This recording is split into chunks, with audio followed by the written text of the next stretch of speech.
बहुत बहुत नमस्कार आप लोगों का, धन्यवाद कि आज ये मौका मिला है आप लोगों से बात करने का। बहुत खुशी हो रही है कि जो हम लोगों ने सोचा था आज उसको देख पा रहे हैं कि जो हम कैसे लोगों के बीच जाकर अपने विभाग के बारे में उसकी जो कार्यशैली है, जो उसके कार्य हैं, उसके बारे में आपसे साझा कर पाएँ, आपसे बात कर पाएँ। मेरे को ये लगता है कि डाक विभाग के बारे में बताने की जरूरत नहीं है। हम लोग 170 साल से इस देश में हैं।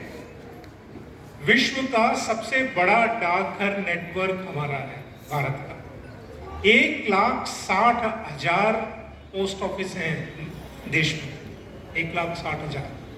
सबसे बड़ा डिपॉजिट मतलब जो मनी है वो पोस्ट ऑफिस सेविंग्स बैंक में भारत सरकार के माध्यम से हम लोग उसको लेते हैं। जैसे कि पिछले वक्ताओं ने बताया कि बहुत सारी स्कीम्स हैं, लेकिन हमें लगता है कि डाक मतलब चिट्ठी, और चिट्ठी तो रिप्लेस हो गई है इससे। मोबाइल ने चिट्ठी को चेंज कर दिया है। लेकिन मेरे को अभी भी याद आता है कि जब मेरा अपॉइंटमेंट लेटर आया था यूपीएससी से, तो वो अभी तक मेरे यहाँ पे एकदम वो पता है कि किस वक्त उसने आके मेरे को दिया था, और फिर वो एक उसकी वजह से हम आगे। चिट्ठी का एक अपना रोमांस है। आप व्हाट्सएप करते हैं, मैसेज देते हैं और उसको डिलीट कर देते हैं क्योंकि मेमोरी फुल हो जाती है।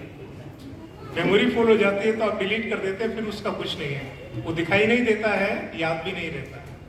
चिट्ठी को कभी कभी इस बहाने से याद कीजिए कि अगर आपने किसी को लिखा है तो फिर उसका आप बाद में 10 साल बाद 20 साल बाद भी देखते हैं तो एकदम वो पल फिर से उभर आता है।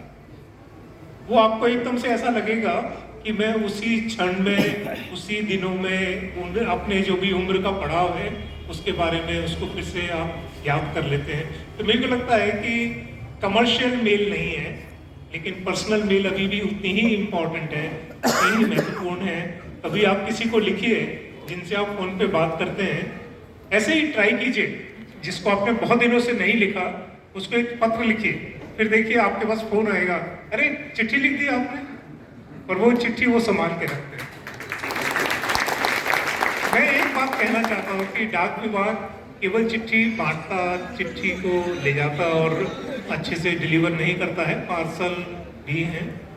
लेकिन पिछले 170 साल में डाक विभाग ने अपनी सेवाओं को आपके और समय के अनुरूप बहुत चेंज किया है, बहुत उसमें परिवर्तन लाया है। तो अभी हम ये नहीं कहते कि डाकिया डाक लाया, अभी हम कहते हैं डाकिया बैंक लाया, जो कि गोविंद जी भी बता रहे थे कि डाकिया बैंक आपके द्वार। और मैं एक बात बता सकता हूँ कि हमको ये सोच के बहुत गर्व लगता है कि 2 साल 2020 और 21 में जो कोरोना की महामारी की वजह से हम सभी लोगों ने एक बहुत बहुत गंभीर समय फेस किया पर्सनली देश के साथ में। उस वक्त डाक विभाग ने डोर स्टेप पर केवल बिहार में 1100 करोड़ रुपए पेमेंट किए हैं बायोमेट्रिक के उससे। और किसको किए हैं? किसी भी बैंक में आपका खाता है, अगर वो आधार से लिंक है तो हमारा डाकिया आपके द्वार पर बायोमेट्रिक बेसिस पे वो 500 रुपए, 1000 रुपए आपको दे देगा, क्योंकि एटीएम भी बंद है, कर्फ्यू है, कोई बाहर नहीं निकल सकता। और पूरे देश में डाक विभाग ने कोरोना में जो काम किया वो बहुत बहुत सराहनीय है, और इसमें हमको गर्व लगता है और आपके सहयोग के लिए हम बहुत बहुत धन्यवाद करते हैं।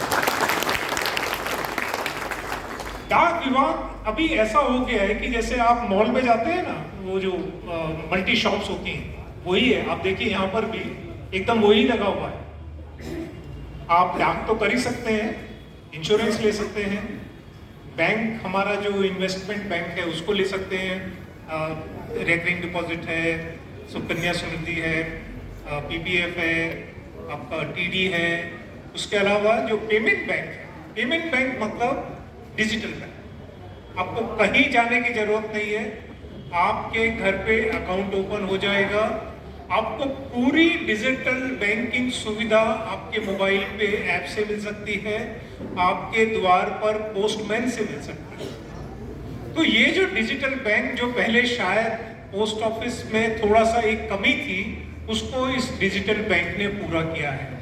तो आप payment bank, post office, saving bank, insurance और कॉमन सर्विस सेंटर, जो हम लोग कॉमन सर्विस सेंटर के माध्यम से जो हमारे काउंटर है उस पर पूरा उसको सुविधाएं देते हैं। चाहे वो कोई बिल पेमेंट हो, चाहे वो कोई आपको सर्टिफिकेट कुछ लेना है, आपको कुछ और भी काम चाहिए, तो जो कॉमन सर्विस सेंटर है, बीमा योजना है या आपका किसान कार्ड है, जो भी किसी भी तरह से जरूरत पड़ती है, वो सारी कॉमन सर्विस सेंटर की सुविधाएं आजकल पोस्ट ऑफिस में है।